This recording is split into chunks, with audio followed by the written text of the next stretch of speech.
Et 7h24, tout compte fait avec Éric Revel. Bonjour Éric. Bonjour Patrick, bonjour à tous. La question migratoire en Europe qui télescope avec celle du besoin de main-d'œuvre par endroit. Jamais l'espace Schengen n'a laissé autant passer d'immigration illégale. Et dans le même temps, eh bien, il y a beaucoup de pays qui ont besoin de migration choisie. C'est un gigantesque, voire c'est un colossal paradoxe à l'allemande, si je puis dire. Oui, vous avez raison. Je vais vous donner deux chiffres pour montrer que Schengen est une passoire. En 2023, il y a eu 380 000, disons 400 000, immigrations illégales en Europe. C'est plus 17%. Et autre chiffre, les demandes de droit d'asile ont augmenté de 22% en un an. 806 000 demandes d'asile. Alors, justifiées ou pas justifiées. Mais vous avez raison, il y a cette immigration illégale contre, évidemment, laquelle tous les pays essaient de se battre. Mais en même temps, la plupart des pays européens mettent en place des législations plus souples pour répondre à la pénurie de main-d'œuvre qui touche tout le monde en Europe, des législations plus souples pour attirer une main-d'œuvre choisie et régulière.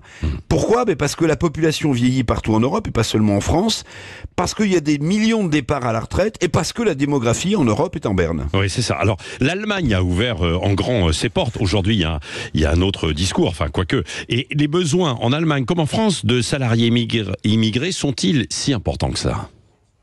Oui, vous vous souvenez peut-être de la déclaration du patron du MEDEF, je vais commencer par la France, Patrick Martin, qui prônait une migration plus importante pour combler les déficits de main-d'œuvre dans de nombreux secteurs.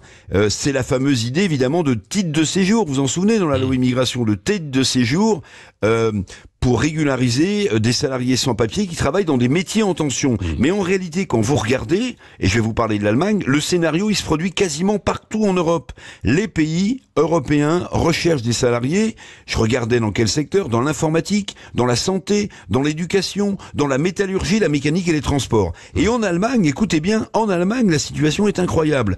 D'ici 15 ans, 13 millions de salariés vont partir à la retraite. 13 millions. Ça veut dire qu'il faut les remplacer. Et le manque de personnel est d'autant plus préoccupant outre-Rhin que le pays actuellement est en récession économique. Nous, on n'y est pas.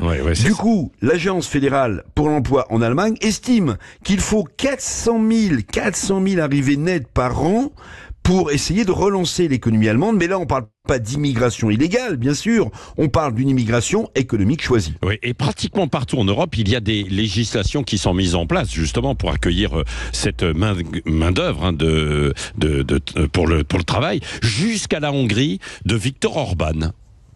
Oui, je regardais absolument. La Pologne, elle se tourne vers des travailleurs asiatiques. La Belgique, écoutez bien, la Belgique courtise des travailleurs plutôt du côté du Mexique et de l'Inde.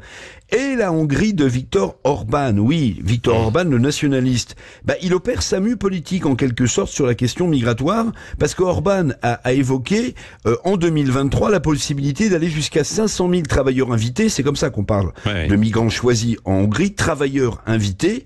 Un chiffre qui est important, 500 000, si c'est le cas, parce que la population hongroise, c'est 10 millions d'habitants. Et pourquoi Orban va ouvrir les portes de l'immigration choisie ?